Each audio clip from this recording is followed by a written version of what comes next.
You're watching the Western Athletic Conference on ESPN+. The final stretch of the regular season in the WAC. It's Abilene Christian hosting the Lopes of Grand Canyon. Inside the ACUTV studios, Chris Jared, Preston Thompson for tonight's match. Preston, let's start talking first about these two teams. Both of them still jostling for position as the rest of the conference is this weekend as well. It's a big matchup tonight at Elmer Gray Stadium. Oh, yes, it is. It's a must-win for the Wildcats, and we have some impact players for you guys. First of all, we have Gianna Gorley. She's just been phenomenal. She leads the WAC in shots, points, and goals. And then for the Wildcats, we have Chase Thorne, who has also been great. She's 6th in the WAC with shots and 3rd in points. She also has 13 goals on the season, while Gorley has 18 goals on the season. And you can see the stats for both of these players. The roster's a lot deeper than this as well of what both teams have been able to do. It's a Grand Canyon team that comes into this matchup, Preston. They've outscored their opponents 13-0 in the last two. So ACU going to have their hands full just a little bit. Let's look at those conference standings right now as we enter tonight's match between Grand Canyon and Abilene Christian. It's a busy weekend as well. 8 different teams in action tonight, 8 teams in action on Sunday. It's going to be a wild finish and see, again, the top 6 teams get in that postseason tournament. It is, yes. I mean, today is crucial for Abilene Christian and, California Baptist. I mean, Grand Canyon has already secured their spot in the tournament, but ACU is still fighting to get that 6th place so they can enter the WAC tournament. Yeah, and that's Southern Utah, Abilene Christian. Right there is the 6-7 spot for both those teams. So everyone above and below, there's going to be a lot of foot traffic with 2 matches to go in the WAC regular season. We'll go ahead and step aside here from the ACUTV studios. We have the match coming up in just a moment, but when we come back from the next break, our 3rd member of our broadcast crew, Daisy Strine, with more on tonight's match. Abilene Christian and Grand Canyon coming up next.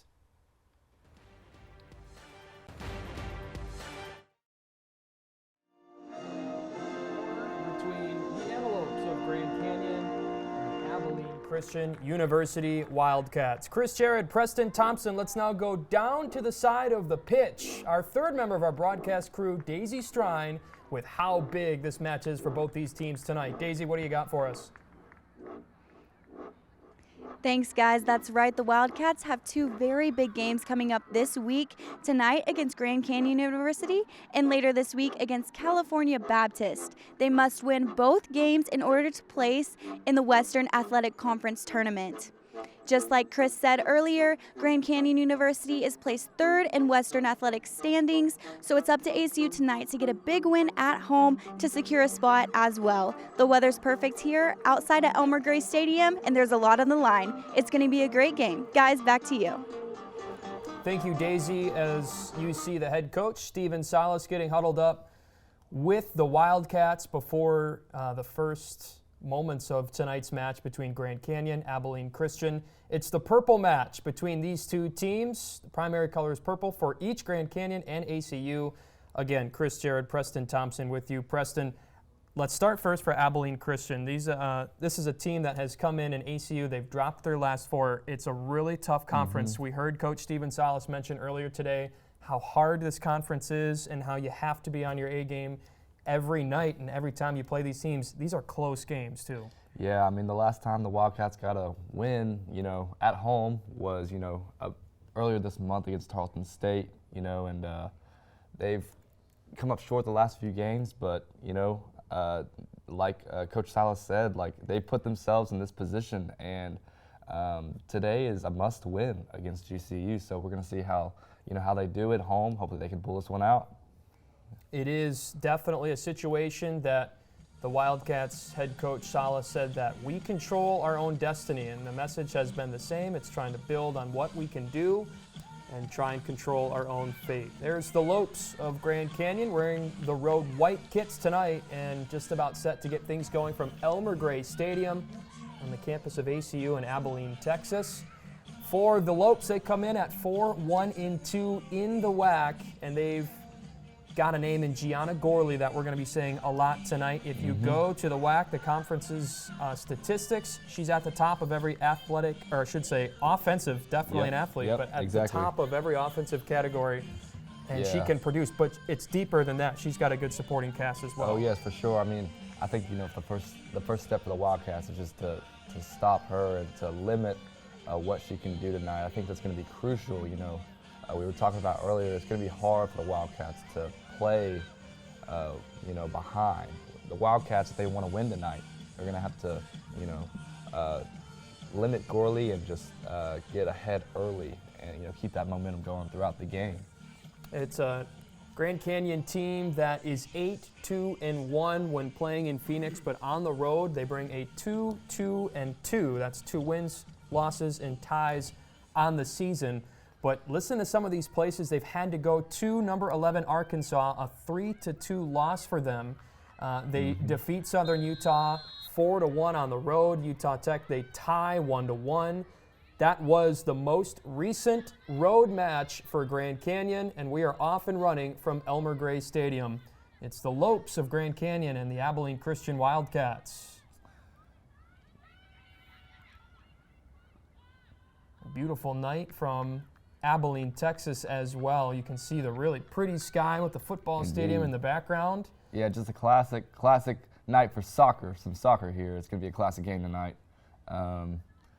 You can see, I believe the Wildcats are throwing it in here. Yeah, just early on in this one. And for Grand Canyon, back-to-back ties, but then they answer with back-to-back home wins. We mentioned it to start the broadcast, 13-0, outscoring UT Rio Grande Valley and Stephen F. Austin on Thursday and Sunday of last week. And they're in early penetration inside the zone, and the Wildcats now in possession, looking to go the other way. Yeah, I mean, Grand Canyon hasn't seen a goal scored against them in a few games, so we're going to see if the Wildcats can break that streak, as I think Grand Canyon brings it up the right side here. And the last time out for GCU, it was a lot of quick action. They got the scoring started within the first 5 minutes of the match. Things kind of settled down, but a goal in the 21st minute, the 22nd minute, the 26th minute, the 28th minute. Yep. It's an offensive onslaught when Grand Canyon can get hot and they can get some pressure. They can really bring it to you fast. Yep. It's going to be up to the Wildcats' defense today. Coach Salas was just talking about how the Wildcats began this year with like 7 shutouts. They were, defensively dominating their opponents, but in the last few games they've allowed, I believe, 9 goals last 3 games. So, that's going to be it's going to be up to their defense. It's the Wildcats' defense to just close them out today. And mentioning supporting cast, ACU does have the squad to do it. They've had 2 different defensive conference players of the weeks between Macy Stevens, the junior, and McCarley Holloman, the sophomores. And when talking about how these 2 teams match up and where maybe ACU can stand to pose a threat, Coach Salas wasted no time in saying our back line is tough, and they're going to have to be tough in this match tonight. Indeed. Here we have ACU taking it up the middle here, looking to get some push forward. ACU and Grand Canyon just in the early stages of these 2 teams and our match tonight. There's the head coach for the Wildcats, Stephen Salas, just his first season with ACU, but you see at the bottom there was an associate head coach, worked on the defense and with the goalkeepers from 2013 to 2018. And when this team had their alumni weekend, a lot of those players from that era when Salas was here in Abilene coming back and saying it was a beautiful moment to be able to see them, look at how the campus has changed, how the program's changed. Yes. And now he is the head man of this program at ACU. Yes, no, Salas has done a great job. They got their first conference win this year, the Wildcats did, and that was the first time they'd ever won a game in the WAC. They beat Stephen F. Austin, so that was a great game. And so the ball right around midfield. That we've seen both these teams trading possessions in the early going. We've got a full slate for you tonight across the WAC.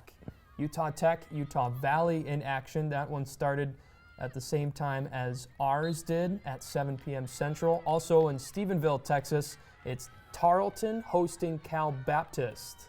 And that one started with ours as well. Coming up within the next hour, Southern Utah and Seattle wrapping up our conference slate of women's soccer on this Thursday, October 19th. We'll close it all down on Monday. Full slate on Sunday as well, but Monday will be the last day of the conference schedule as the Wildcats set up their first corner kick. ACU with an early chance to get on the scoreboard, but a corner kick that was low and didn't quite threaten in front of the net, so booted away to safety. Yeah, the last time the Wildcats won, they did score on a corner kick opportunity, so I believe the Wildcats will be doing their best to have as many of those as they can. It looks like they're staying aggressive right here, trying to push it forward, but GCU is able to take control of that. Preston, you mentioned that ACU got their first win. It was at Stephen F. Austin, 2-0. To get them in the win column in the WAC, it brought them to 1-1 at the time after dropping one on the road in Edinburgh, Texas to UTRGV 1-0. But the win against SFA made them 1-1. They defeat Tarleton to go 2-1. But then, unfortunately, it was the skid that started with Seattle here at Elmer Gray Stadium. At the time, ACU had not lost at home, and they suffered their first goal given up, let alone their first home defeat to Seattle 2-1. And that brought on a really tough stretch, 3-1, 3-2, 3-1, really close games in the conference. Yeah, I mean, Coach Salas has been talking about how, they kind of have a young team. Abilene is a young team, and they've been talking about having discipline this year and trying to limit those minimal mistakes, They're, of course, like several of those games, that they lost, they only lost by, a shot. Or a goal, and Coach has just been trying to teach his team discipline and how to stay disciplined throughout the game. The girls of ACU have been coming together this year, and even though they're a young team, they have a bright future. And here's Grand Canyon on a good offensive push, booted away as the Lopes were looking for some penetration. Patient on offense and now working the near corner. Entered in on a low-lining pass and redirected towards the net, but out of danger. And an early attack for Grand Canyon. Yeah. It's interesting because GCU, being second in the WAC, this game really isn't as crucial for them as it is for Abilene. I just think, it's interesting when you're fighting for your life, when you're fighting for, just a spot in the conference tournament. This game means just a little bit more to you, so we'll see if that'll kind of motivate ACU as Lily Ross looks to take a goal kick right here. That is Lily Ross in the net for ACU, and still scoreless as we're approaching 10 minutes gone by in half number one between ACU and Grand Canyon. Wildcats at 7th in the conference standings in this match. And then it doesn't get any easier with opponents in conference play. Cal Baptist coming to town this upcoming Sunday. It's going to be a noon start on First Responders Day at Elmer Gray Stadium. And looking for the fan support for the final home game, the final home match of the regular season, and hoping that the Wildcats can still be in action and make the WAC postseason tournament. Yeah, Coach Salas was talking about today, when you interviewed him today, how, Chase Thorne has carried a lot of the load for the Wildcats offensively, and how we're gonna see if, her teammates can kind of step up today. And then on the other side of that, defensively, the Wildcats have not been shut out all season. They've scored at least one goal in each game as GCU looks to take a push here. Man, that's a really risky pass in their own zone for ACU. And we're seeing them be risky and make some gutsy moves on the ball, and things that you got to be clean on. Right there, a good pressure on the ball to try and come up with a turnover in the zone, and they're able to do so as the Lopes want the ball out. And now it is we play on with the ball on the near sideline and handed back over to Grand Canyon. Yeah, I mean, just the Lopes being real aggressive here early. That's what they're known for, They're a very offensive-heavy team. They push forward. They play in transition. Look to go up the side here against the Wildcats. It was definitely in their game plan to attack early, I believe. Preston, this is a Grand Canyon team that's got 5 seniors, 11 juniors. It's a huge junior class for GCU, as is with maybe not size, but players on this roster for Coach Salas saying that the junior class and sophomore class are really a pivotal bunch because that's what's going to be setting them up for the season to come. Yeah. It's really the same thing for Grand Canyon as well. Yeah. I mean, both these teams have bright futures, but it's a battle of the juniors today. Both Chase Thorne and Gianna Gorley that we were talking about earlier are juniors. Yeah. So we're going to see them in the future as well, hopefully at Grand Canyon and Abilene Christian, as Abilene Christian looks to push here on the left side. And Gorley coming in as the preseason co-offensive player of the year in the conference. Nice entering pass, a high arcing pass, but it's brought down and kind of bounced around inside of the zone and now booted around to the far sideline. And the Lopes get a good deflection. They'll take over possession with over 10 minutes gone in half number 1.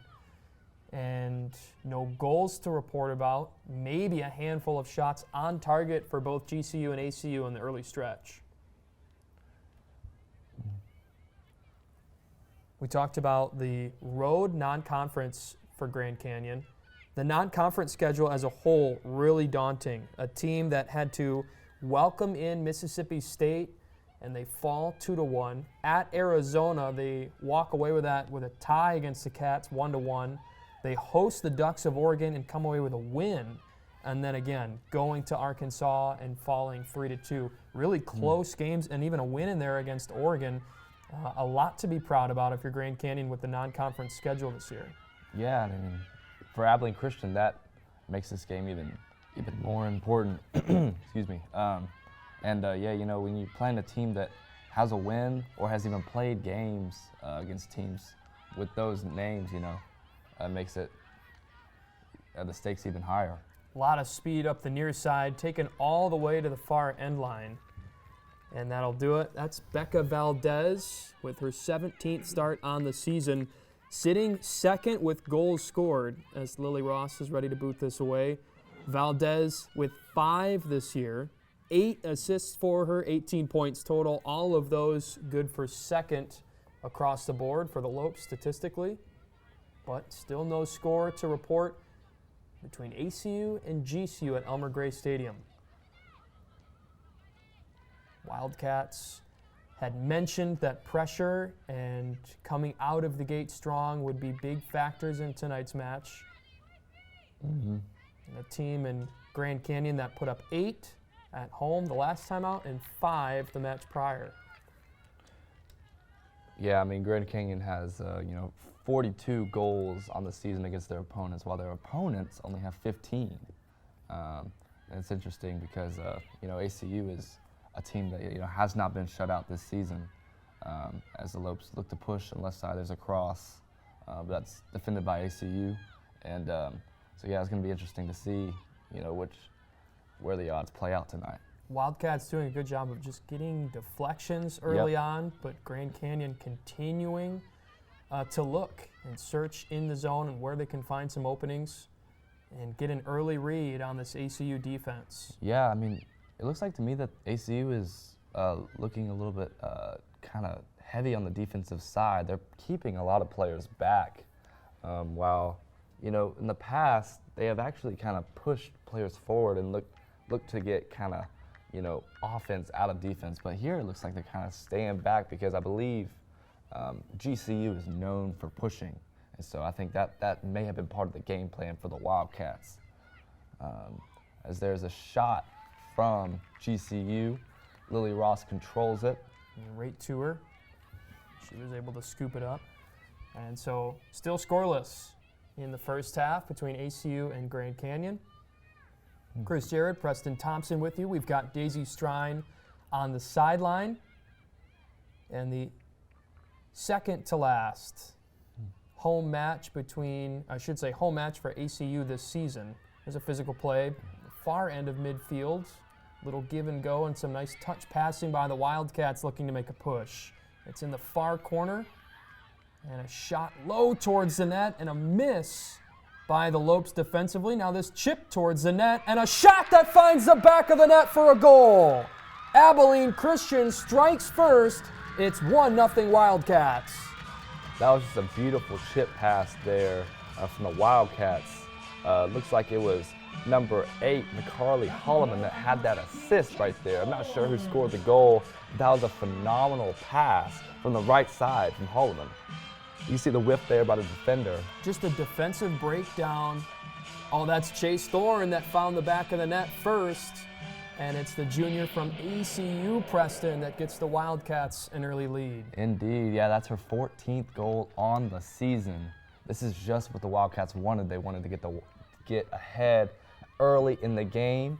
You know, we still have, plenty of time left in the first half, and that's just the momentum push that the Wildcats need to get through the first half.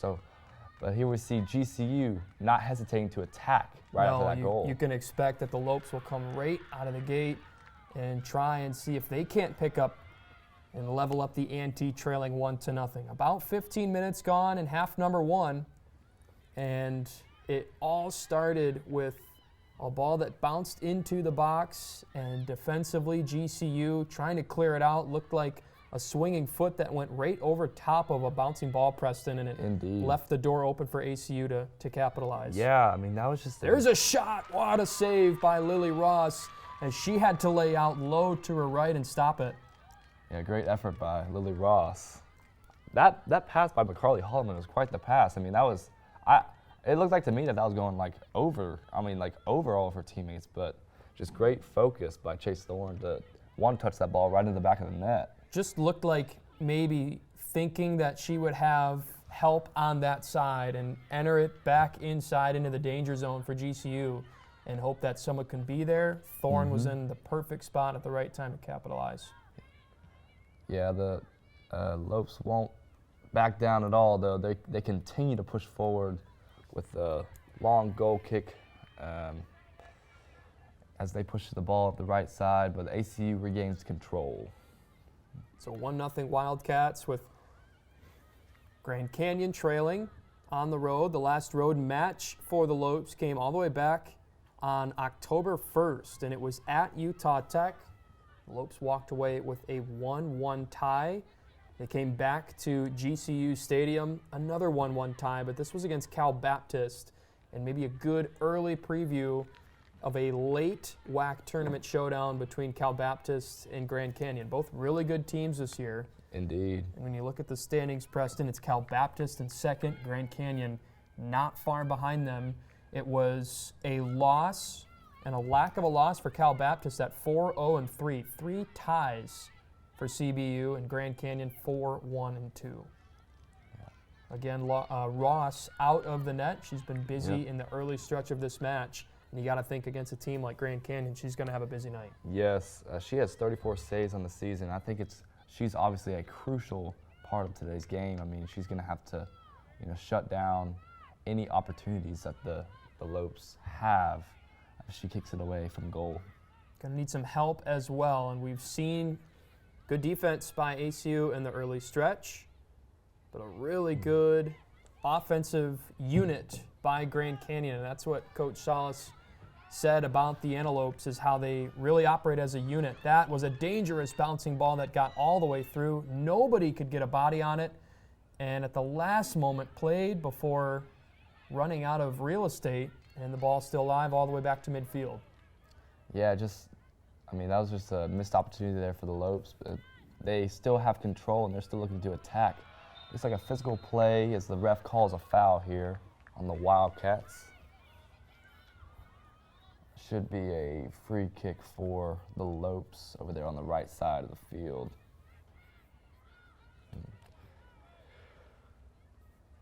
Well, Grand Canyon is 10-4-3 overall and 4-1-2 in the league. Just a great season for them. I think their coach has done a great job and their team has done a great job as they look to take a goal kick here. Not sure if she's looking to cross or shoot here. We'll see how this goes.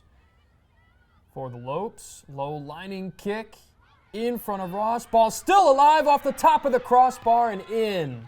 A ball that was entered into the box, bounced around, stayed alive for GCU, and the Lopes answer quickly. Match all knotted up at 1 apiece. Yes, and I believe that goal was scored by number 20 from the Lopes. Looked like that'd be Lindsay Prokop for GCU. As again, just still alive. Look what I found, right off the top of the crossbar. Obviously high enough for Ross to even get a reaction on it.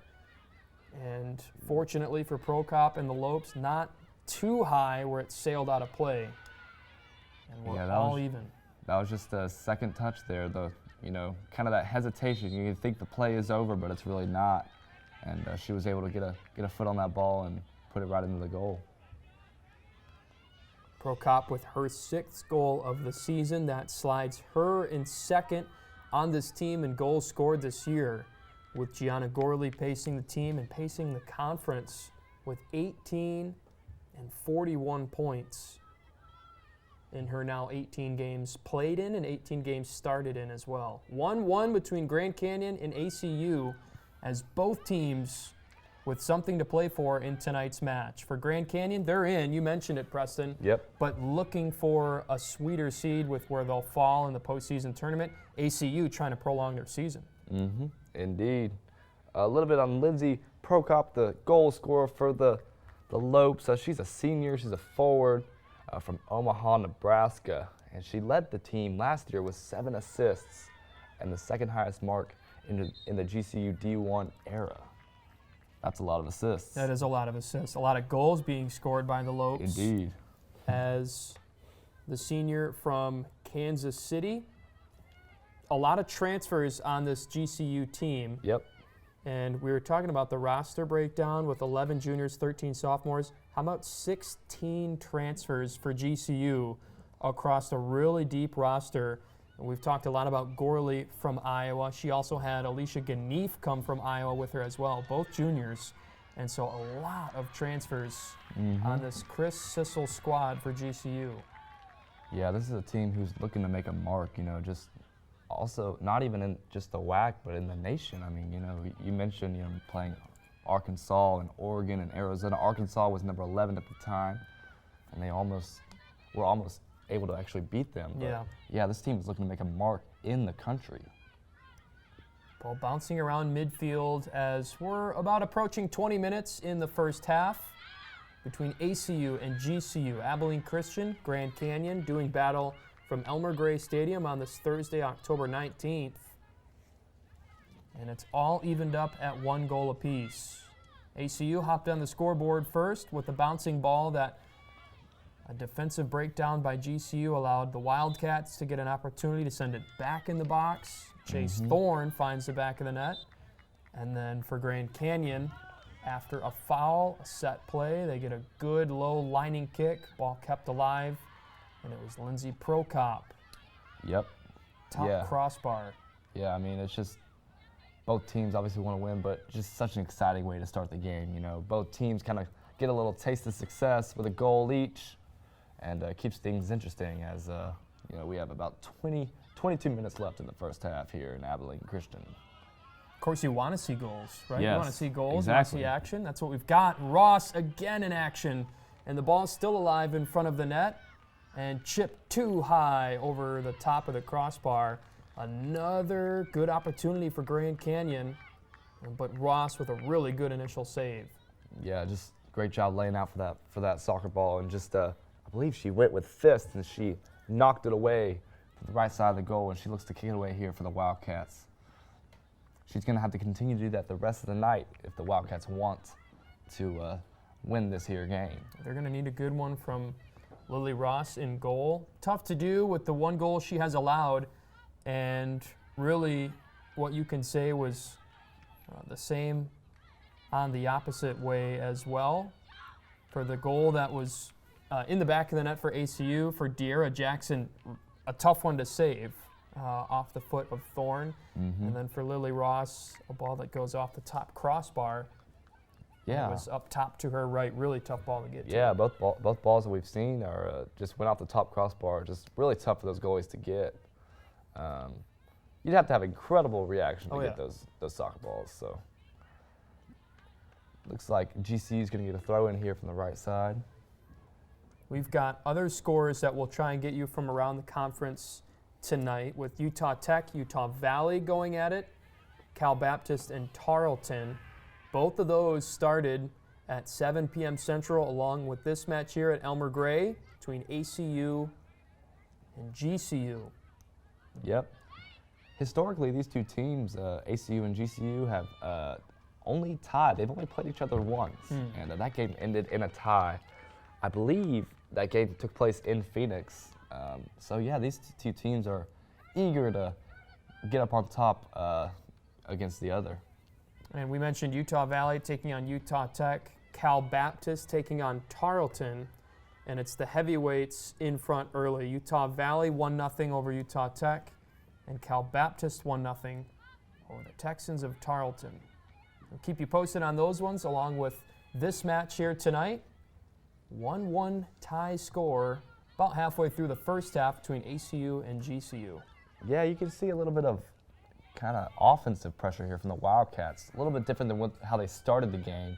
As you see, that just turned into defense now as the Lopes pushed forward, but unfortunately they could not connect on that pass and that went out of bounds. So we'll have a throw in for the Wildcats. You got to think, too, it's going to be a big effort to limit mistakes. You look at how both of these goals, Preston, have been on the scoreboard already. For ACU's goal, it was off of Grand Canyon, a ball that could have and probably should have been cleared out defensively. It gets by them, and it allows ACU to find the back of the net. And then for Grand Canyon, a foul on ACU that gives the Lopes a set play. They cash in. So already both of these teams capitalizing on each other's mistakes. Yeah, I mean, just like Coach Salas was saying from the Wildcats this morning, I mean, it's those kind of little details, you want to prevent, there are things that are fixable that, cost you games, and those little defensive mistakes, you have to fix them if you want to make the WAC tournament. That's just how it is. So yeah, we're gonna see which team answers here as the Lopes take it near the box. And that's where they've got it, and just fine with holding it for a while. A shot that's low, ball still alive, bouncing around, and finally cleared away. Yeah, you can see Lily Ross there kind of diving forward, but it actually looked like to get past her, and one of her teammates was able to clear that, thankfully. That could have been a disaster there for ACU. And just, you could see the patience by Grand Canyon. They were okay with holding it and then chipping it towards the net and kind of just putting the ball in play and allowing their playmakers to try and create something in space, or I guess I should say lack of space, right out in front of the net. Really tight, really close to the goalkeeper, Ross. Exactly. ACU stands on their heads. Yeah, not only do they push, like a fast break, like offensively, but they also kind of stay patient, like you just said, and they kind of play at their pace, so to speak. They kind of like to remain in control. I bet they, have possession majority of the game. That's something they probably shoot for. You can see there, Grand Canyon did not have the numbers, but they want to push there and try and see if they can find some openings. Unable to do so, but ACU handing it right back over on the near sideline that finds the Wildcat bench. Just under 20 minutes to go in the first half. We're even between ACU and GCU. Here's ACU. Wildcats have not had a lot of time on this end of the field as Thorne trying to do it herself with the ball on her foot and gets rid of it. Wildcats have not had a lot of time on possession, so that's also something that makes that goal so big. It was in transition and off of a mistake. And a mistake gives it right back to Grand Canyon as it floats into the far corner. Yeah, those kind of having less possessional time, I guess you would say, is kind of puts a little bit more pressure on your goalie. So that just puts a little bit of pressure on Lily Ross, a little bit more pressure on Lily Ross. And but yeah, we'll see if the Wildcats defense can continue to keep the Lopes from scoring. Deep in the first half, in a tie match. Goal scored by Chase Thorne for Abilene Christian. And not long after, it was Prokop for Grand Canyon to find the back of the net. That's Lindsay Prokop. Just 4 minutes later, almost on the nose 4 minutes later for Grand Canyon, You could see right when play resumed how they had a full head of steam. It took them about 4 minutes, but hardly any time at all for the Lopes to even the match back up.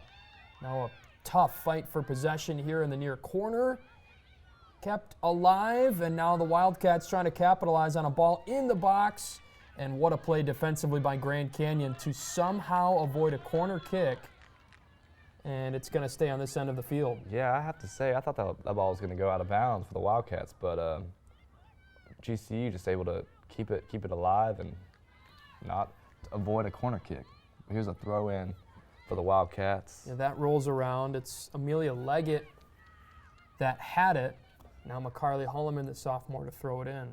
Holloman had the assist earlier for the Wildcats. She assisted Chase Thorne in their first goal as GCU takes it back. We mentioned that it was going to be the back line for ACU that was going to have to play big tonight, and Holloman already named a conference defender of the week, but how about the assist where she just kind of chipped it towards the box and offensively making a difference? Yeah, you know, that's just an example of kind of a role player stepping up and, you know, impacting different parts of the game.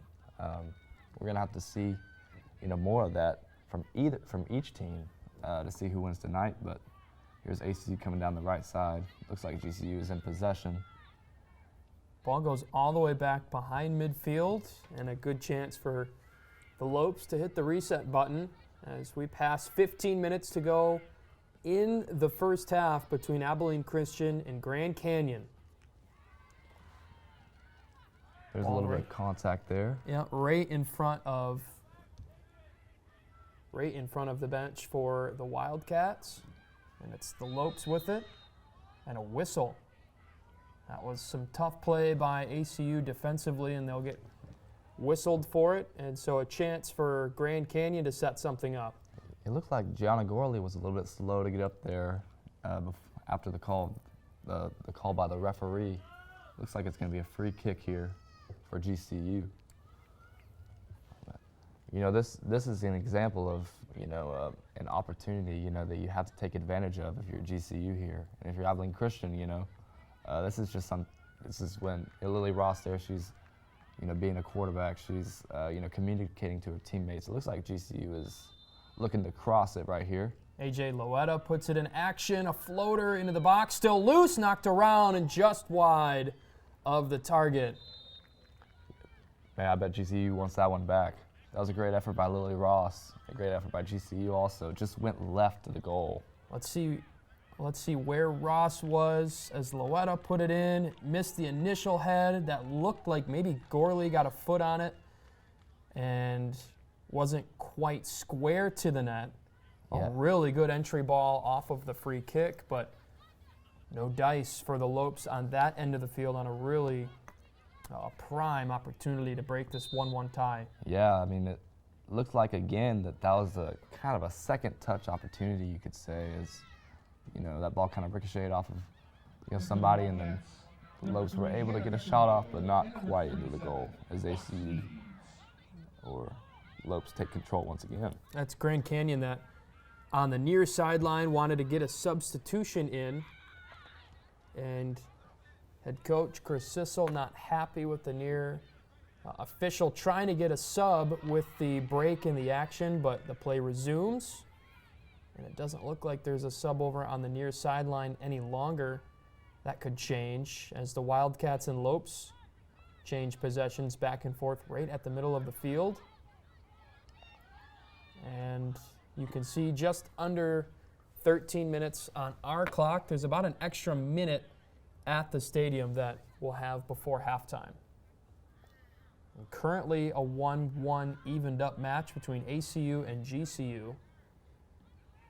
Wildcats trying to get back in the pattern, Preston, of protecting Elmer Gray Stadium. They played so well here early on.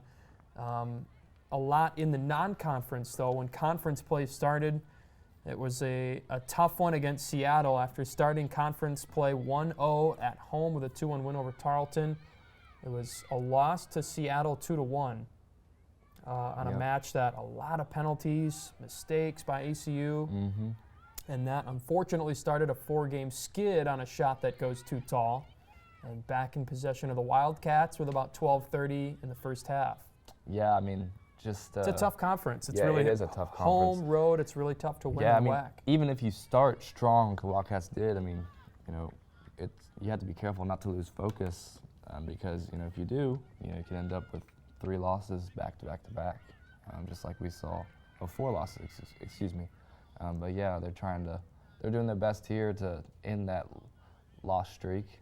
And You got to think too. So much of it is not just this record against this record, but Yep. it's the matchups. Okay, this is what we do well. Let's take on this team. This is what they do well. This is where we can attack them. yes, And so that's why just a bid as there's a good ball that was just directed on target and settled down by GCU. For anyone, if they can punch a ticket to the conference tournament, they got to feel that they stand at least a fighting shot. yeah, I mean, you know, anybody can beat anybody. Each team has their own strengths and weaknesses. As GCU looks to push here, but ACU regains control, I believe, left side. But yeah, you know, each team has their strength and their weaknesses, you know, and so depending on you know who is playing who, the game plan might be different. From ACU, we've seen kind of a defensive-heavy structure so far. Most of their players are in the backfield, helping Lily Ross in kind of near the goal as she regains possession for the Wildcats. We have a busy night on campus with ACU women's soccer. We've got ACU volleyball going on at Moody Coliseum. It actually just wrapped up. The Cats drop a tough one tonight against University of Texas Rio Grande Valley, 3-0. But still more action inside Moody for women's volleyball before we're in that transition phase where we're hoops on the horizon across the conference, across the country. And Moody Madness tipping off ACU's men's and women's hoops seasons coming up next week inside Moody Coliseum this Tuesday. And so a lot to look forward to on campus, a lot to look forward to across the conference as well with that stretch. Football, volleyball, soccer, easing into the winter sports. Men's and women's hoops coming up shortly. It's going to be no time. Oh, yeah. Already feels like no time. Feels I like the know. season just I started. know. I mean, you know, basketball is something that every Wildcat fan looks forward to, especially after beating Texas a couple years ago in March Madness. You know, kind of put ACU on the map for men's hoops, and our women's team making the tournament a few years ago also. It's a big deal for the Wildcats. So, you know, there's plenty of action coming up this winter for ACU. It's a good time of the year as we've definitely got a good match in the first half between Grand Canyon and Abilene Christian, all evened up at 1, and a fight and a scrum in front of the Wildcats bench kept alive for the moment. And so the Lopes decide to play it. They kept it floating around the near sideline looking for a throw in, but they've got a good look here. About 9.5 to go in the first half. You know, the Lopes are kind of staying patient here. They're just focusing on keeping possession and just maintaining control. The Wildcats are doing great, you know, showing a lot of effort defensively, but after a while you will get tired and, you know, you'll start to get gassed, and GCU will see shots open up just like that one right there as Lily Ross saves it. I mean, how quick does that come out from behind you, and Ross on her toes, having to be on her toes with wherever the ball is in the zone, and that time laying out low to her right to get a deflection and keep this all evened up late in the first half. Yeah, I mean, there were several ACU defenders around that shot taker, and man, that shot came out of nowhere. You know, that kind of keeps ACU on their toes for real as GCU takes a corner kick here. Again, AJ Loeta gets it into the box, knocked around. The Lopes retain possession. Just over 8 minutes you see on the scoreboard in half number 1. A kick that's booted all the way back to midfield. Seems it's been a while, Preston, since ACU has had pressure of their own. It seems they've been dealing a lot on this end. I was just about to say the same thing, yeah. Well, they, at least so far, I think they could just try to make it to the half, you know, with the score being 1-1. I think that's a good goal for the Wildcats here. The Lopes won't stop until that whistle is blown. So they're going to have to stay focused because those shots could come up at any point. Still waiting for play to resume between the two. And some early stats, early as in with the first half yet to come to a close. Grand Canyon leading Abilene Christian in shots 9-2. 4 targets on the net for the Lopes over ACU's 2. Fouls are dead even at 2 fouls committed apiece. But the saves, with the 4 shots on target, ACU with 3 saves to GCU's 1. So a lot of pressure for Lily Ross. She's handled it. We've seen a lot of time this season, teams mixing who they have in net in the first half and the second half, or maybe however you split the action or the workload. Wonder how long Ross, if she'll go the whole match, some of the match, how long we see Lily Ross in net tonight. Yeah, I think it's interesting. Just the other day, Savannah Alba was in for the Wildcats. And yeah, I think it's interesting when the coaching staff tries to mix up who's in goal. Each goalie kind of has their own strengths and weaknesses. And Lily Ross has just done a phenomenal job tonight, as well as GCU. The ball that's booted and cleared past midfield all the way deep into Lopes territory. Wildcats would love to see if they can come up with one more attack before the end of the first half, and trying to jump on a chance here with the ball loose at midfield, calmed down by GCU, at least for the moment, now back in possession with Abilene Christian. ACU looking to attack here for the first time in a while, but it's booted away by GCU. And deflected inside that middle circle, resurfaced back to the back line for the Lopes with under 6 minutes to go in half number 1. Yeah, just keeping possession looked like an attempt there to get a push going by the Lopes, but how important is it just to keep possession? Because as a team, it's tiring when you have to just react to what the team with possession is doing. There's little control. It's hard to stay motivated. It's easy to get gassed. These players are running 90 minutes. You gotta stay on your toes because GCU could take a shot anytime. Well, certainly. And how the shots have looked, we've seen that. Even just the action alone in this match, without what we've seen on the season by both these teams. Wildcats with it with under 5 minutes to go in the first half. A bouncing pass that's deflected around, tipped, and an opportunity deflected and out of play behind the net. And looks like a tough call that's going to result in a goal kick. Of course, ACU looking to see if they can draw the benefit of a call and get a corner. Yeah, it looked like ACU may have been looking for a call there inside the box, but no whistle from the ref. And how quickly can Grand Canyon get down to the other end? Indeed. That's where we come out of the second look of ACU in the box. We come out with the Lopes controlling and then giving it away on the opposite end of the pitch. Ball knocked around in front of the bench of Grand Canyon. Not a lot of substitutions made by either of these two teams at this stretch of the season. There's a good pass right in front in the middle and work towards the near corner. A long roll, and instead of maybe waiting to see if this will leave play, Wildcats play it quickly. And a ball that's going to bounce wide. Yeah, And a yellow card gets assessed. We're going to head the other way, and there's our first card that we see get drawn by, against either team today. Yeah, although we've seen a lot of pressure from GCU, we haven't seen much of GCU's goalie. GCU's goalie is Diara Jackson. She's a junior from Fontana, California. She's 6'1", and she's able to just boot that ball, past midfield, so that the Lopes are just able to attack. You know what I mean? It's a good strategy for the Lopes there.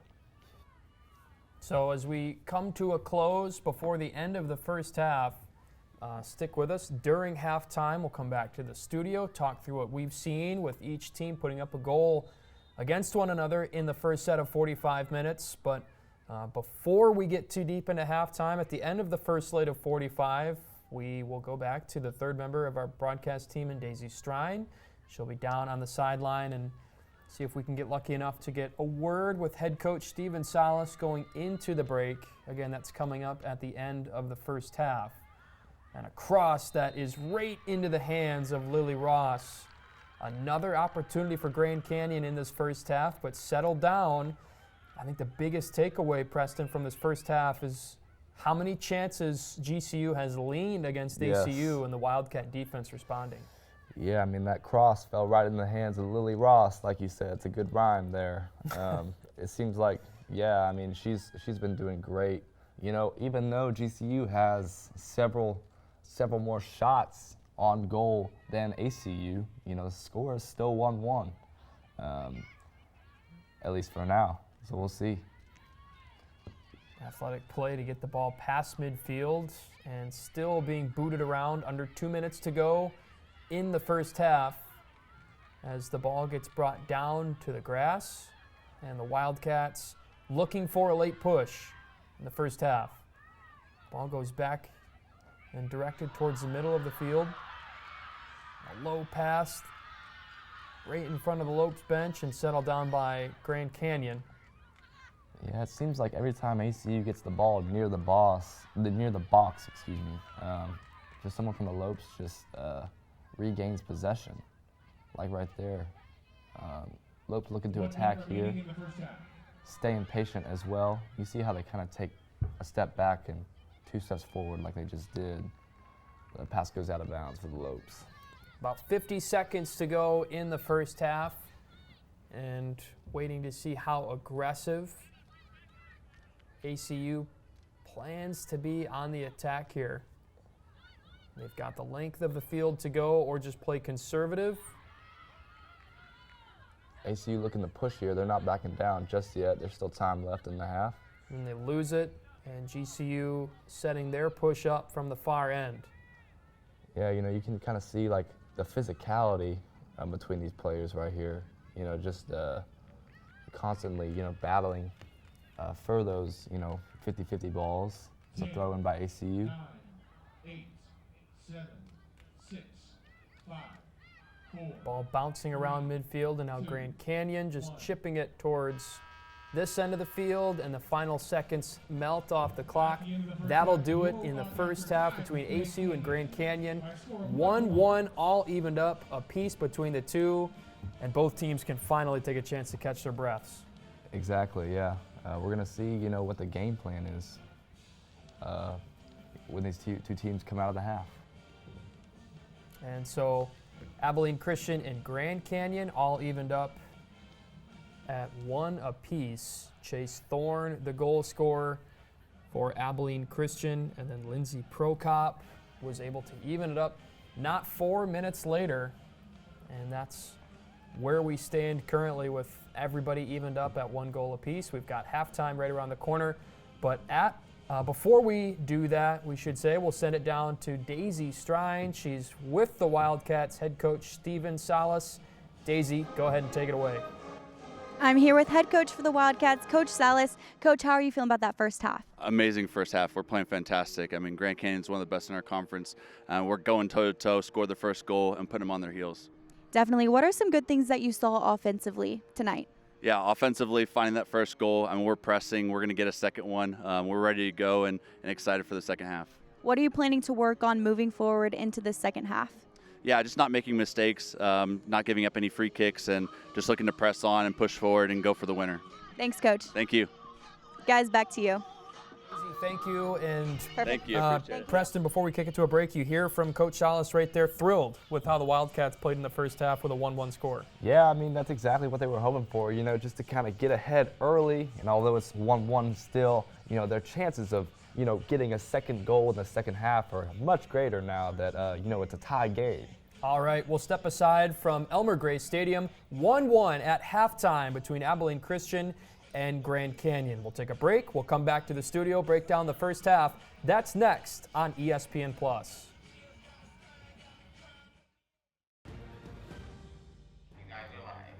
Back at Elmer Gray Stadium, 1-1 between the Wildcats of ACU and the Grand Canyon Antelopes. 1 goal apiece, as we welcome you back inside our Aura TV studios. Chris Jared, Preston Thompson with you, and let's break down, Preston, some of the action that we saw there in the first half between the two teams. Two really fast teams offensively. We've seen them this season, but we talked to the head coach, Steven Salas. Daisy Strine had a chance to catch up with him. Mm-hmm. He was thrilled with how his team has played in the first half. There. Yeah, Coach Salas just really, really happy with his team. It's 1-1. It's anybody's game. The Wildcats, are in the position that they want to be in.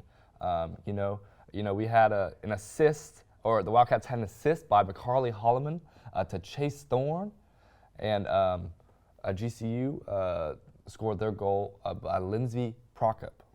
And let's look at the standings now for the Western Athletic Conference. Coming into this match, how busy it is in the WAC. Utah Valley, Cal Baptist, Grand Canyon, teams that looking good with where they've been with 2 games left to be played. But from Utah Tech really down to ACU, that's 4 teams between 3, 4, and then ACU with 2 wins in the conference, with 2 games left to be played in the regular season. It comes to a close for a majority of the conference on Sunday. And again, a lot of action to be played. That's why this is such a big game for Abilene Christian. For Grand Canyon, you want to get a win when you can. But for ACU, it feels like a win is the only thing that they can do at this point. Yes, indeed. This game is crucial for ACU, and so is the game on Sunday that will take place in Abilene. So, yeah, we're going to see how this game closes out tonight. That'll be against Cal Baptist. But that'll do it for us in the studio. We will have Daisy Strine rejoin us back for the start of the second half between Grand Canyon and Abilene Christian on ESPN+. Second half coming your way next.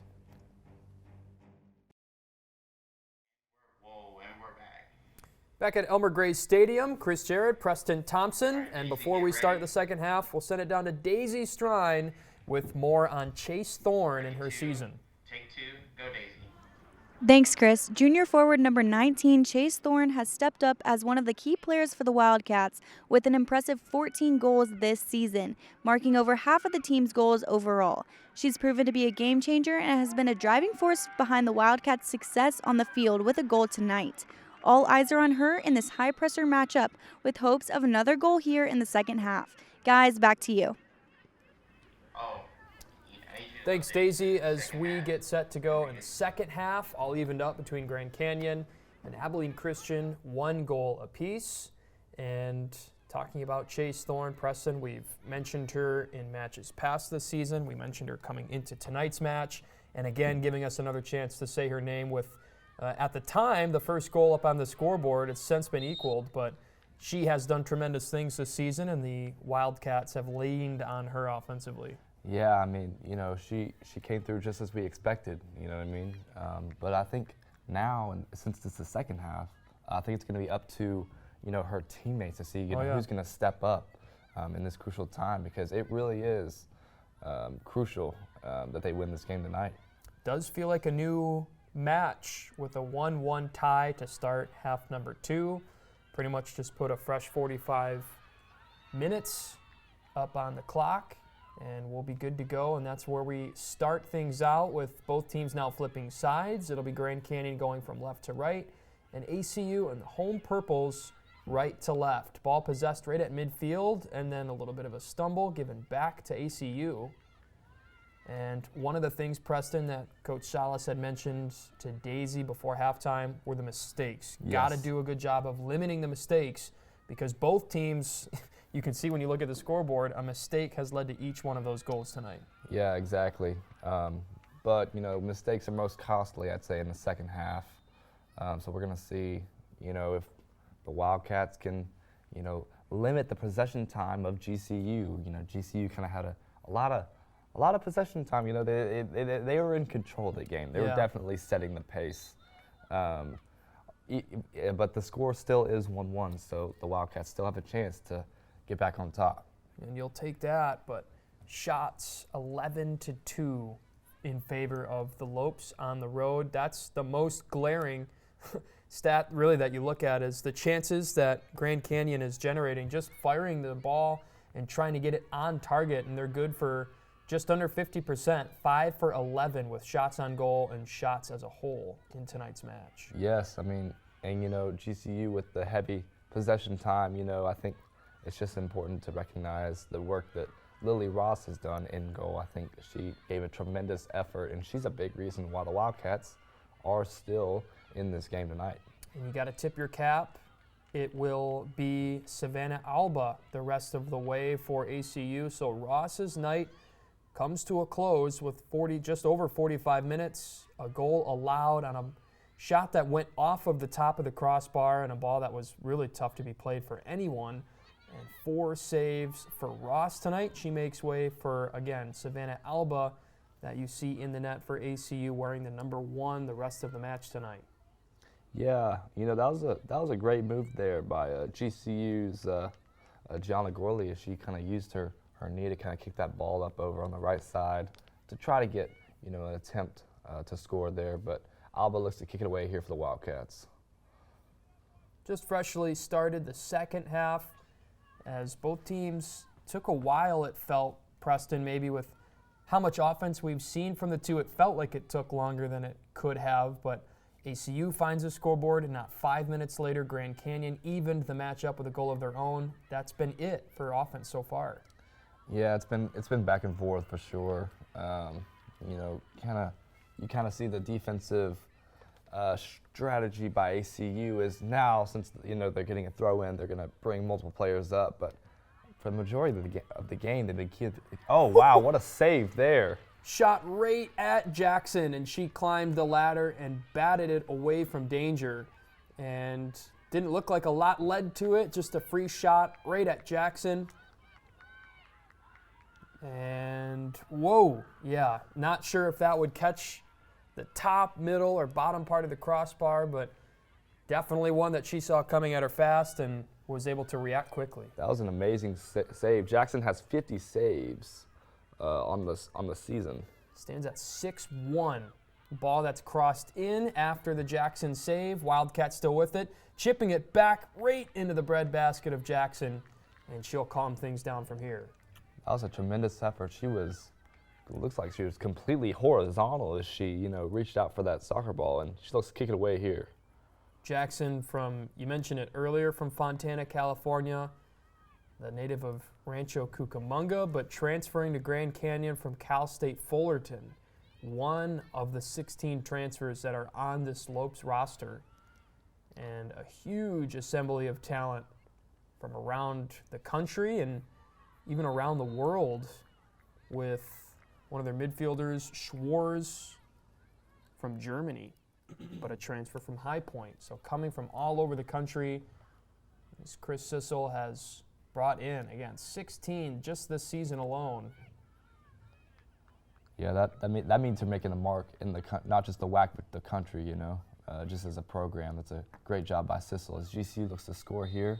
Oh, but there's some contact in the box. Yeah, and they say deemed against Grand Canyon. ACU trying to clear the danger. And it'll be sent the other way as the Lopes give it back to ACU, but showing pressure of their own.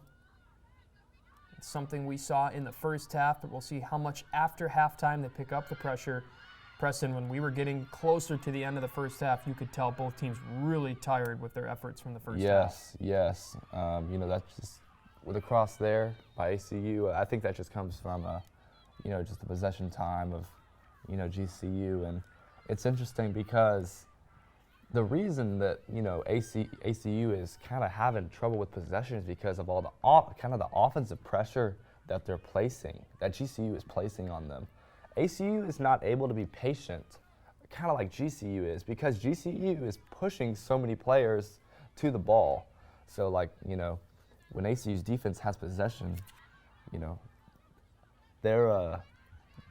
when ACU's defense has possession, it's not easy for them to keep it for long periods of time because GCU, is being so aggressive offensively. Agreed. Grand Canyon with it, working it on the near sideline. And that's Gorley that gets whistled as she was locked up defensively. So a chance for the Lopes to transition deeper into ACU territory. Yeah, the refs are, I'm sure, are aware of the situation, and they're going to, I'm sure they're going to call it a little bit tight because they don't want things to get out of hand with these two competitive teams going at it. It's a pretty crucial game for ACU. So there's a one touch by GCU. Nice passing there by GCU, but ACU is able to intercept and push it forward.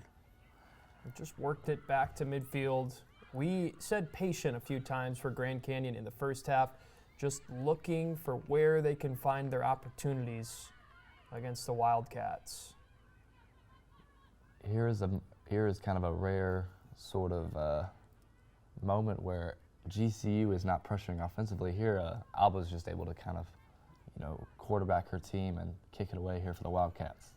Preston, this is, you heard Coach Salas say earlier, it's a young team, it's a young bunch that he knows he has with a lot of sophomores and a good mix of upperclassmen in there as well. But it's 1-1. You're really fighting for controlling your own destiny with 2 matches to play a really good team on your home field. These feel like postseason moments that, you of course want to come away with a win tonight, but these are great practicing moments to try and continue to build the program. Yes. Salas in his first season, it's finding these opportunities to better yourself for when these moments come down the road even later. Yeah, I mean, these are the kind of moments you train for in the summer. But yeah, you're right. Every game is kind of a new learning experience, especially when we're talking about 2 teams that have players that will be returning in the future. Every experience is a learning experience. As Jackson kicks it away there for GCU, the GCU just having seen several, big name teams, those have been big experiences for them. And so we've seen how, they've attacked ACU offensively. They've kind of put pressure. And, that's often what a winning team does, is they kind of push and attack. And they're not real conservative. They usually push forward and attack, which is what we've seen from GCU. So the Wildcats with it right in front of the Lopes bench. That's the head coach, Chris Sissel. This is his 4th season with Grand Canyon, and currently riding 3 straight WAC tournament appearances, and just about all but locked in for number 4 since he took over for GCU back in 2020. It was the roughest stretch of his tenure. They go 8-9-1, but the last 2 years combined for Sissel and Grand Canyon, 27-11-4, the combined record, where they have just won across the stretch, a .625 winning percentage in the 3 seasons coming into this year. And the record this year looks just as good. So they like Sissel at Grand Canyon, and he's done a good job. And Salas even said this is a really, you heard him right before halftime, a good team that they're tied 1-1 with, happy with, but what do the 35 minutes remaining have in store? Sure. We'll see how this match shakes down. Again, we talked about everyone else in action tonight. ACU women's volleyball hosting UTRGV. That happened in Moody, right on the campus of ACU. And that one tonight falling against the favor of the Wildcats. They go down in 3 sets to University of Texas, Rio Grande Valley. Other games across the conference in action tonight, as well as the Lopes get a good ball in the box, settled down and controlled, still on the attack, and a shot that goes too tall. And ACU able to keep their composure a little bit. Another good chance, but a shot that goes over the top of the target. Yeah, it looks like Lindsay Prokop took the shot there. It's just over the crossbar. GCU is staying aggressive here in the second half. They didn't slow down at all, which is, I'm sure, what ACU expected. Alba's taking her time here, and she gets ready to kick it away. But yeah, speaking about Moody Coliseum, I think it was a great addition to, kind of the updated version was a great new addition to ACU's campus. And from the energy to the basketball and volleyball games, it's just an awesome kind of little treat that ACU has. We talked about the other scores as we've come to a stop in this action, so it gives us a good chance to look around the conference tonight. It's 6-0 Utah Tech taking on Utah Valley, and the Wolverines at home in front 6-0 over the Trailblazers of Utah Tech. Cal Baptist is on top of Tarleton 2-1. And then the match between Seattle and Southern Utah scheduled to start at 7 p.m. Mountain Time. So that one just a few moments away from getting started. You can check the conference website for all of those scores. That's waxsports.com. As the Wildcats on the push, a shot right at Jackson at eye level, and those about as easy as they come to watch in. Good chance for Abilene Christian. We haven't said that a lot tonight, away from the goal that found the back of the net from Thorne. Yeah, it seems that the ball is just falling into the hands of the goalie like every 2 minutes here. It's just back and forth. I think it's going to come down really to whichever team is in best shape, and whoever's going to get the, that one crucial breakaway and make the most of it. You only get so many shots every game, and we're going to see who takes the most advantage and just uses those shots to their advantage. Wildcats with it, trying to clear danger with over 10 minutes should have been gone here in the second half, and no score to write home about after each team putting one up on the scoreboard in the first half, and separated by maybe 5 minutes, if that, between the two goals that are accounted for so far. Now the Wildcats trying to stay on top of a chance that they had. Ball still being knocked around, and then the pocket picked. And it looks like it's Thorne with it on top of possession. A pass that enters the box, looking to go back to Thorne, but you see the reaction from the ACU bench. Yes. It'll stay in their possession, but finding some good chances here with about 15 minutes gone by. Yeah, you can kind of sense from that sideline that they know that their season is at risk. They're reacting to every little touch. And, that energy is what ACU needs to push forward and score that game-winning goal. That ball tipped and brought down and settled on that end line perfectly by Grand Canyon. And the Lopes so good at limiting corner kicks. You can see ACU trying to produce one there. It's a low bouncing ball that goes right back into the teeth of the Lopes defense. Their back line, and now quickly flipping the ends of the field. Yeah, it's just back and forth. ACU, they're having to get back quickly defensively. Over time, we've seen GCU push very, very heavily, offensively, and, that's going to tire out ACU's defense, so they're going to have to keep persevering. As here's even another push from GCU. It was 5-on-4 for the moment, but we've seen it be really physical on the stretch. And Thorne with it, dumps it right back off to her back line. No whistles yet, and the ball finally being booted back the opposite end of the way. Jackson tries to just boot it right back towards ACU. Wildcats with it. A couple of turnovers in succession back and forth. ACU staying patient here. Finding the middle of the field, and a deflected pass sets the Wildcats back for a moment. A good cutting step by the GCU defense. And trying themselves to work it towards the middle of the field. Tough scrum for possession, and whistled against the Lopes. They're not happy with it. Yeah, it looks like there was kind of a reaction there by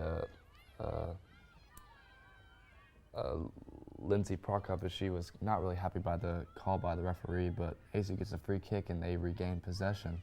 And GCU goes into a defensive position as ACU puts it up, but it's headed away by GCU. And now it's the Wildcats with some fresh legs over by the scores table and momentum the other way. A ball and a pass that goes in front of GCU's bench, ridden into the corner. That looked a little bit scary for the Wildcats. It seemed like GCU had numbers there, but there's Alba with with the scoop, and she regains possession for the Wildcats.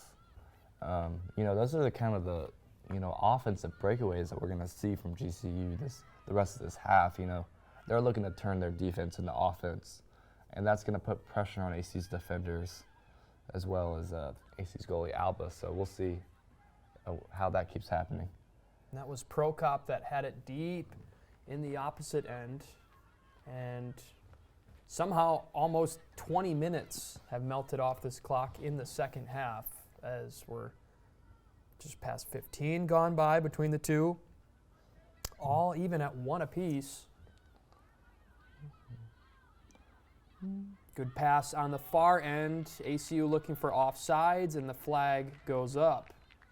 Some pressure quickly by GCU on the far end. And Sissel getting his fair share in as we'll wait for possession to change and go back the opposite end. Yeah, you can kind of see the ACU defenders getting tired here. They're putting in a lot of great effort, though. It's been back and forth. The ball has been in each goalie's hand, multiple times. You can see too when moments like this are coming, both teams taking their time of issuing the ball back in play, because pretty much the pedal has been on the floor for the first half, and then the first 20 minutes here of half number 2 by both these teams. So at some point it will give out, and either sideline hoping that it's not going to be their team that folds first. If we do get another goal, a third goal, would be a huge one in a 1-1 tie that seems like it's lasted forever. Yeah, it looked like ACU just made some substitutions, hoping to get some fresh legs in there. Looks like here's some pressure from ACU as they take it down the right side. That sliding tackle from GCU. Tough takedown on the ball on the far sideline, and it'll be right back in with the Wildcats. Wanted to push the tempo quick. They'll go back a bit. Look for a cleaner entry into this GCU defense. Ball way in the far opposite corner of the field. And being slowed down and controlled. Now a nice splitting move inside, ball crossed, bouncing around and booted away. Yeah, ACU trying to stay patient here. But, GCU, you can see like in that little transition how quickly they're transitioning from defense to offense as the ball sails to the left side. Yeah, speaking of which, right back to GCU on a ball that's low, and Alba, for safe measure, goes down to corral this one in. Did we have a whistle on an entry pass or shot? We did not, but we've got a Wildcat down. We're going to take another look first as... Yeah, that was Alba just for safe measure going down to scoop it back in. And that was Macy Stevens that we saw that was a little slow to get up, but a smile on her face as she was getting up. Yeah, just smart there about Alba. I know it may have seemed unnecessary, but you don't want to take any risks with the stakes that are high in this game. So here's ACU looking to attack again. Now on the near sideline, and a slow roller that will exit the field of play. Wildcats back with it with just over 20 minutes gone by in the second half, and still 1 apiece between ACU and GCU. I'll be interested to see whether Coach Salas decides to keep defenders up, for ACU, or if he decides to, kind of be more heavy on the offensive side. I think ACU should try to turn defense into offense. They should take advantage of the aggression. Ball entered in, GCU. And it's tipped around, deflected as the Wildcats try to clear it, and now finally still kept alive and headed high and over top of the target. Preston, I hated to cut you off there, but that was a long stand for GCU where it looked like they were flirting with opportunities. And there's another good look of the players just gassed with the effort they've given tonight so far. Yes, no, great effort. There's almost a header there by GCU, and 2 opportunities there to score, one on a cross and one on another cross with a header attempt. But yeah, ACU just fortunate to keep it out of the goal. Some back and forth around midfield as the Wildcats send a sub to the table. If you could see GCU with 3 in the road whites over at the scores table, trying to see what they can do to try to give breaks to anyone on the field that could need it, and some fresh legs with over 20 minutes to go in the second half and still even at 1 goal apiece. Yeah, you kind of say this is about to be the 4th quarter of the game, and these players are a little bit tired, a little bit gassed, and it's understandable they've given a lot of effort. And this is where it matters. You know what I mean? It's still 0-0, or 1-1, obviously. But yes, the score is still tied, and so it all depends on which team turns defense into offense and plays smart, and doesn't make little mistakes. Coach Salas was saying that he wants to keep his team disciplined, and it's hardest to stay disciplined when you're tired. So even right now, as ACU's defense races back, as GCU looks to get a shot off here. Low pass in, and then the hands on the head by the GCU bench. These all look like really good opportunities and are good opportunities. But again, no shot on target for the Lopes on a really good entry pass. Yeah, ACU right here looking to turn defense into offense as they look to attack here. Ball bounced around and in the favor of the Wildcats at midfield for a moment. Now bumped off ball, but back in possession. McCarley Holloman found herself in a scrum. On the far end line, now a long pass towards the middle of the Lopes defense, and a good job to get there first. A deflection that goes almost to midfield. And now flipping the script, you're going to see a chance like this in the open. Yep. We've seen plenty of those here in the second half, but it's what you're talking about the energy being burnt by both these teams. It's who has anything in the tank on those open field balls where you're pretty much matched in a run-out sprint with the opposing player, and those are the ones that can drain you. Yes, you just have to remember that your season is on the line. That has to be a motivator for the Wildcats, and I always think it's a little bit risky when a teammate passes to the goalie by foot because the goalie can't pick it up by hand. So just trying to be disciplined is the key here for the Wildcats. It's the Lopes try to attack.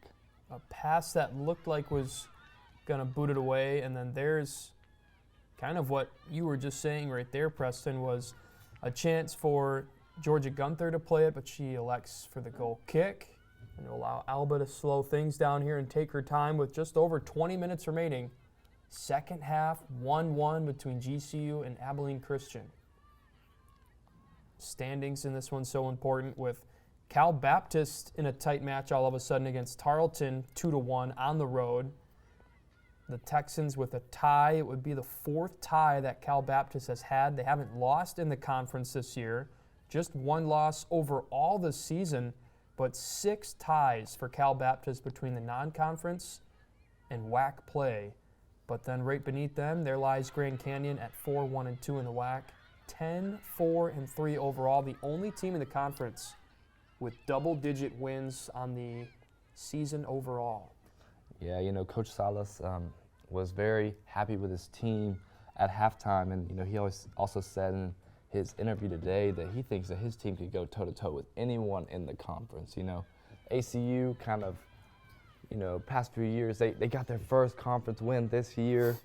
They've never made it to the conference tournament before, which the top 6 teams make it to. They're looking to be the first to do each of those for ACU, so that remains a motivator for the Wildcats. Under 20 to play in the second half as Alba boots this away. Tries to find safety and allow ACU to slow things down and find an attack of their own. But it's been really tough doing so. against a disciplined and skilled Grand Canyon team. Yes, no, GCU is being very patient, but here it looks like the Wildcats take control as Chase Thorne looks across it inside. The thing that's tough for ACU is, of course, in a 1-1 tie, you know, against a team like this, if that's how it settles down, you'd be happy with it. But ACU needing wins. They've got Southern Utah at 3-3-1, directly above them in the standings. Seattle at 4-2-1, and then Utah Tech hasn't lost but 4 ties at 3-0-4. So with Cal Baptist coming to town Sunday, Grand Canyon tonight, you're almost needing wins. A tie really doesn't do you anything when you come into the final weekend with just 2 wins. Indeed. Yeah, I wouldn't be surprised to see the Wildcats, you know, becoming more aggressive as the game goes on. But they have to stay disciplined as well. Definitely. You know, a loss really can do you in, but a tie at least can keep you afloat with the final match on Sunday. Under 20 minutes again in the second half, and an evened up score that happened all the way back in the first half. Thorne scoring at the 14-minute mark, and Prokop finding the back of the net for the Lopes at the 18-minute mark. 4 minutes of separation between the 2 goals, and then around that, it's been almost 70 minutes, 75 minutes of just back and forth scoreless action between the 2. Yeah, it looks like another substitution by GCU, and it's going to be crucial that both teams, you know, continue to rotate players, because, you know, one mistake can literally end the season here. So it'll be interesting to see how the coaching staff rotates through substitutions as GCU looks to take a corner kick here. Ani Jensen, the junior from Salt Lake City, boots it in towards the box, tipped around, Alba laying out for it, ball still alive and in. A corner that was kept alive and a ball that pinballed around the ACU defense, finds the back of the net, and now a hand up by the far official. The celebration stopping for a moment. This one might come back, and it looks like that's the news being broken to GCU. Was offsides the call, or maybe something else, but there you see the Lopes celebrating and then the official coming in to wave this one off. Preston, wow. I mean, that is massive at this point in the game. Of course, we won't get the full explanation until afterwards, but what was a Grand Canyon lead with about 15 minutes to go, we go back tied at 1 apiece. Yeah, it looked like there was a Grand Canyon player kind of standing next to Alba in the goal. So I wonder if that's what the ref was paying attention to. I guess it was an offsides call. So yeah, that's crucial for the Wildcats. Lucky for the Wildcats here, keeps them in the game. It's still tied 1-1. Anybody's game still, you know. Little mistakes, we said it before, you know, they add up, and that was a big one for GCU. What a break for the Wildcats, where it feels like now you might be playing on borrowed time with a goal that goes in, they wave it off, but you can't help but think this is exactly what ACU had to deal with Seattle in town. They lose 2-1, and a penalty kick given to the Redhawks to give them the 2-1 lead. At the time, that broke a 1-1 tie, and then ACU themselves having 2 goals waved off the scoreboard, and again, falling in that one here at home, their first home loss in a 2-1 gut-wrenching defeat.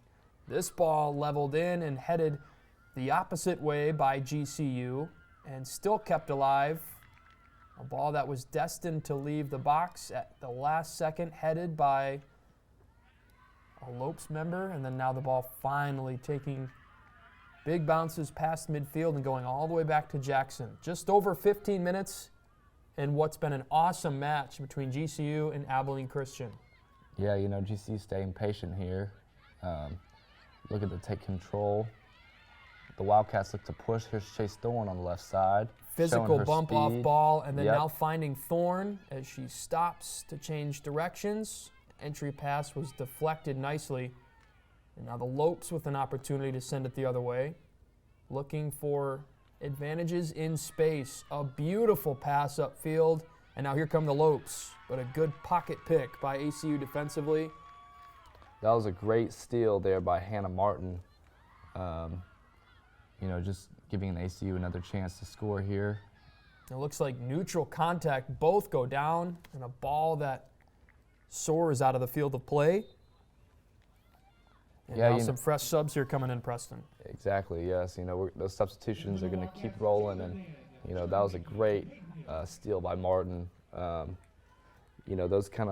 Every possession counts, and, any chance that you have to kind of, attack on the right side or attack on the left. Chase Thorne was showing off her speed a couple minutes ago on the left side. Those are the kind of pushes that ACU needs to score here. And, they're going to be using substitutions. There's going to be rotating players. So ACU looks to put it up here, and Jackson secures it. Boy, that one can be a real tester at times, with Jackson having her heels on the white painted line. And now Alba having her demands, pulling her out of the net and all the way up to the top edge of the box to boot it away. Still evened with the goal being waved off on a beautiful corner entry by Grand Canyon. Yep. And it's kept this a 1-1 match. Now the Wildcats with it, looking to push. It seems, Preston, both teams taking turns in the late stages, threatening each other's defenses and seeing how much each can take. Yeah, although that goal was waved off, that goal from the corner kick was scored, by kind of a second touch. The ball kind of lingers in the box, and then GCU was able to put it in. But thankfully for ACU, that goal by GCU was called back, and it's still 1-1. Here's some even more substitutions for GCU. They do call it offsides, so Okay. That's what it does come away as. Was officially, at least in the stats, was offsides. We weren't sure. I saw what you saw with someone right next to Alba, so not sure maybe if they got a really generous interference call, but it looked like Alba was under her own power diving for the ball, but it was offsides, and a big call at that to keep it 1-1 with just over 10 minutes in the second half remaining. Now a really good ball on the right side of the box, crossed over and out of play. At least for the moment, looks like it. No, kept alive in the far corner. And a whistle will send us the other direction. The reactions that you're seeing at the bottom of the screen by GCU's bench are valid. I mean, they're really good opportunities that are just moments, inches away from finding the back of the net. Yep. But ACU playing sound defense to prevent anything from finding the net thus far. Yeah, it looked like just, simple man-to-man defense there. ACU was matched up against each of the people each of the girls that were running, looking for a cross. And thankfully for ACU, that ball went right through the players and out of bounds. So back with Jackson, just over 10 minutes remaining in the second half. Both teams with intentions of breaking a 1-1 tie. A touch pass that pulls Alba out, has to lay out for it, bobbled around, and now she wants to quickly push. Touch pass by the Wildcats, and now they have to scramble on defense. It goes right back in possession of GCU. A high ball, no whistle yet, as the Lopes maybe wanted a handball that would have been way deep in Wildcats territory, but we play on. Yeah, it was an interesting decision there by Alba to kind of just roll the ball quickly after a gather. But I guess she was just trying to turn that defense into offense as ACU looks to push here. A lot of contact there. Yeah, some physical plays, body-on-body defense, and then a whistle finally brings us to a stop with over 10 minutes to be played. Both teams trying to dig deep. Yeah, it's going to be interesting. I think just keeping possession, and Jackson comes out of the goal to take this kick, and she's telling her goal to get towards the goal. Get towards the goal. She's going to boot it all the way to the box. Long flip of the field, and it does enter the box with under 10 to be played. Still 1-1 between GCU and ACU. GCU still here being patient.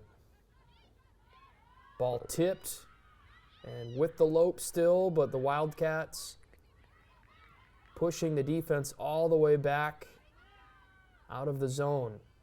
And now big one-on-one matchups here.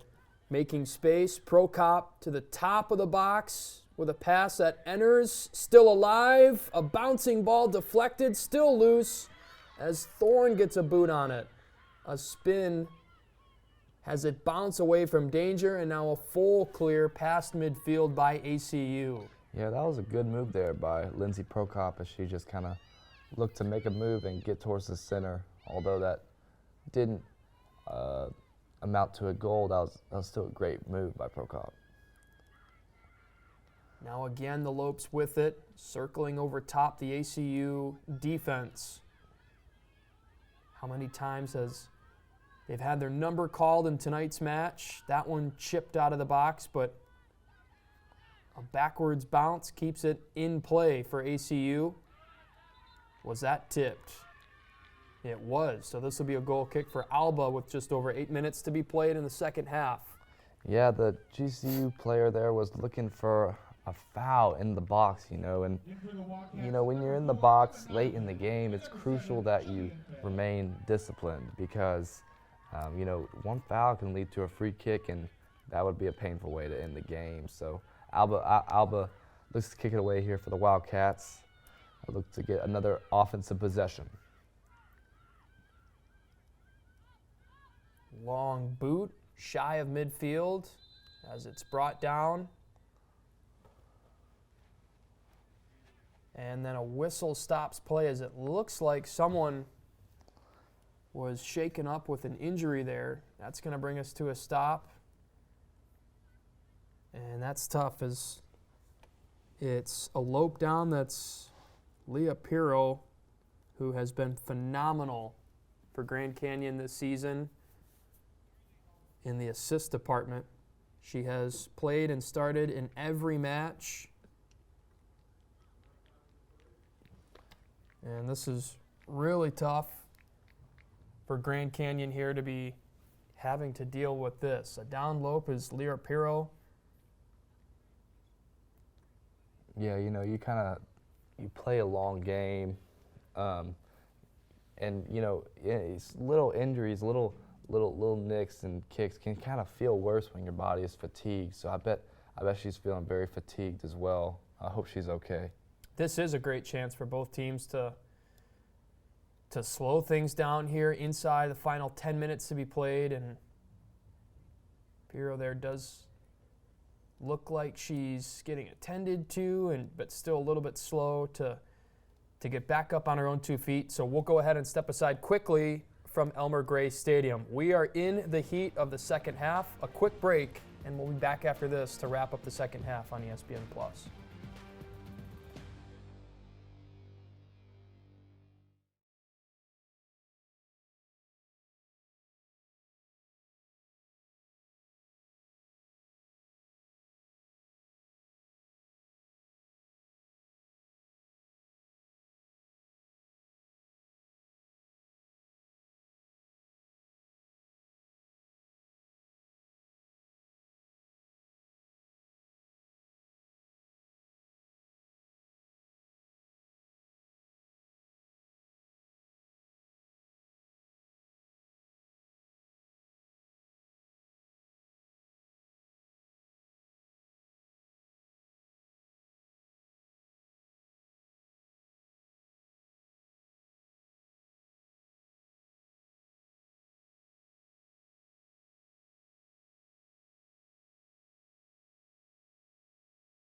Just about ready to resume action after we saw a lope go down.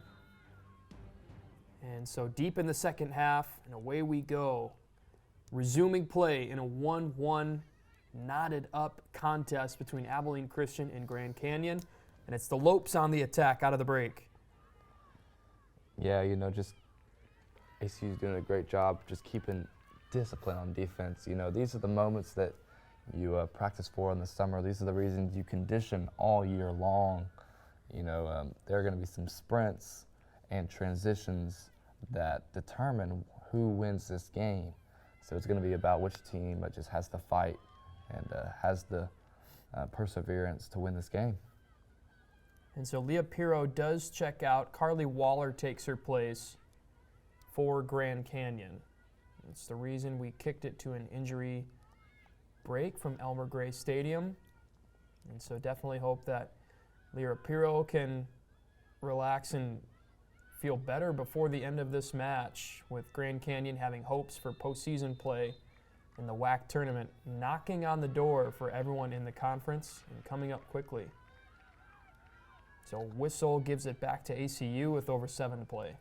Looks like a yellow card was handed out there to a GCU player, and ACU will take this kick. Yeah, it looks like GCU is kind of being real patient with the soccer ball. They're kind of, you know, passing around their back defenders and then looking to kind of shoot a field-long chip shot, kind of like ACU just did. But you know, you're kind of seeing a little less kind of aggression by GCU, I think, this second half. Here's ACU with a push. Final 7 minutes in the second half, and seeing if either of these teams have a second goal in mind in what would likely be a very decisive goal into the back of the net and leave the other with really little time to respond. That ball goes out and directed towards the corner, a really late Wildcats scoring opportunity in the second half. Yeah, I mean, ACU, they've got to take advantage of this. They've scored off corners in the past, and looks like it's Bailey Simon to take the kick for ACU. Her pass into the box and right to Jackson, who climbs the ladder and pulls it down. Yeah, Jackson's going to be patient here. She's going to tell her team to keep running towards midfield. She's going to boot it, look to get another offensive push for the GCU. Boy, that's tough, Preston. You got a corner kick chance and at least trying to have a shot, as this, a high arcing pass trying to flip the script, and the Wildcats will boot it out of the near sideline. You get a corner chance, and it's just not the entry that you're looking for. Yeah, you know, with an athletic goalie like Jackson, you know, she's 6'1", she's a junior, she has experience. You know, that was just well played by her as GCU looks to get inside. Right at Alba, and she corrals it down. Keeps this an even match with over 5 minutes to be played between the Wildcats and Antelopes. You know, it seems like each goalie kicking it to the other one. It is, I mean, it feels like it's a lot about fielding position and where attacks start and where teams can cause pressure. Under 5 to be played in a 1-1 contest. Pass intercepted by ACU on the near sideline. And now it's with Thorne. She'll elect to go back. Jillian Beck, a sub that's checked in the second half, flips it across midfield. Yeah, GCU kind of regaining control once again. Like we said earlier, I think GCU having possession of the soccer ball so long in this game, I think is a big factor. You know, it's hard to score when you can't get as many shots off as GCU regains possession. But yeah, I think just GCU being patient and kind of keeping the pace, what they want it to be, has been crucial this whole time. Under 5 minutes to go in the second half.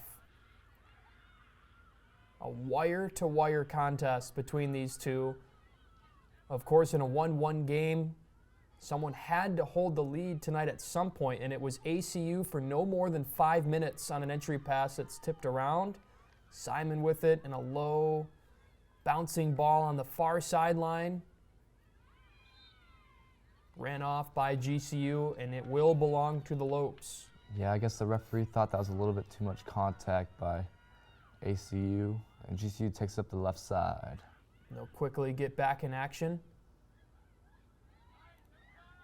Gorley with with it atop the zone, switching sides, and gets rid of it. A ball still alive, and a slide down to the grass, ball still loose.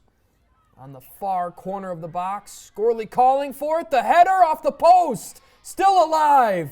Ball around the box, off the top of the crossbar and away from the goal. That was an incredible effort by GCU. You know, that header was right on. You don't see that very often. And then the second chance shot just went right off the crossbar. That could have been a game ender for GCU, but Gorley with the chance off the post and then kept alive and somehow does not find the net. And now a corner chance for the Lopes. Entered inside the box. Misses a header opportunity, still bounced around, and finally booted away. that's a moment you want back if you're GCU. That could have been a game ender. And still time on this clock. You see there in the background, 2:45 and rolling between these two. That the crown moment of this match so far with Grand Canyon, a chance to ice it. And it looked like Gorley's header attempt was wide of the net, but it pulled Alba way away, and the ball still alive, could not find the back of the net. But still time on the clock for either team. Now it's ACU that'll have a chance to throw it in play. And they're going to want to go the length of the field in a hurry.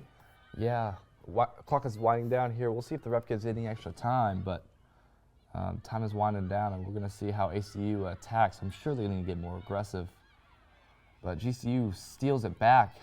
A costly turnover to give it back to GCU. And tipped and deflected away, and that'll be a corner.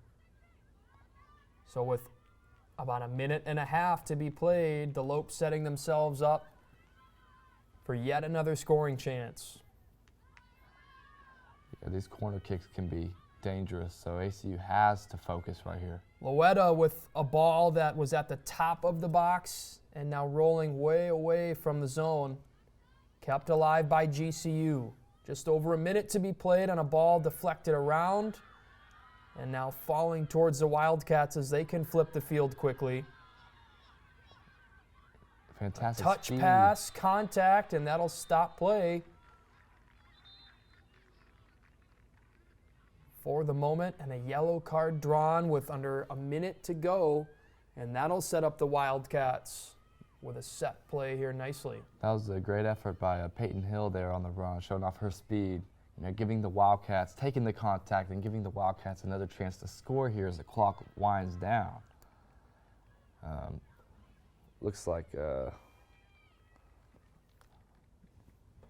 Bailey Simon will take the free kick here for the Wildcats. Clock stopped and now rolling with 40 seconds to go in the match as Simon setting it up nicely, chips it towards the net, and again right at Jackson. Maybe a little bit too much loft that Simon hoping for.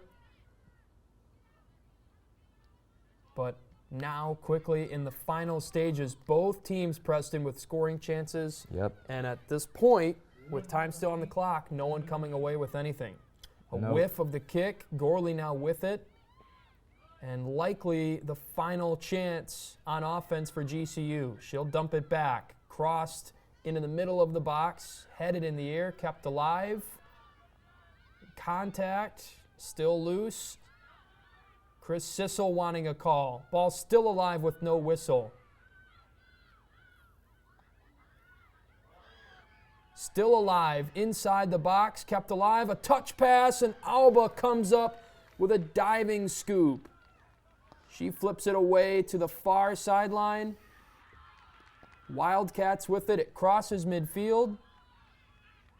Lopes back in possession. Our time has expired, but... And that'll bring us to a stoppage. There's a Wildcat down. Doesn't look like players are leaving quite yet. A yellow card has been drawn. 3, 2, 1. And so still action in this game.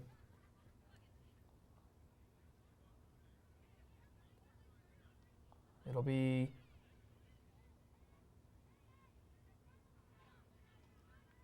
Boy, a big stoppage with fractions left in this match, and Jackson will come out. Everybody else for Grand Canyon crowding the box. Looks like Jackson will take the free kick here as GCU looks to get a final push to score.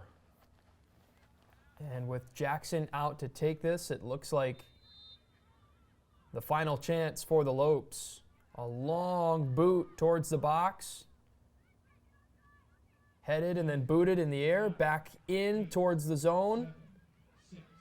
Directed out, cleared away out of traffic. The Lopes enter it back in, but that will do it. Wow, what a match between Abilene Christian and Grand Canyon. And with all the scoring chances that we had in this match, with Grand Canyon out shooting ACU 19-5, it's a 1-1 tie after 90 minutes. Preston, what a match. Yeah, that was just a great effort by both teams. It was back and forth. You know, GCU had the possession a lot of the game, but, you know, the score is still 1-1, even though the shot attempts were 19-5, you know. Both defenses did a spectacular job.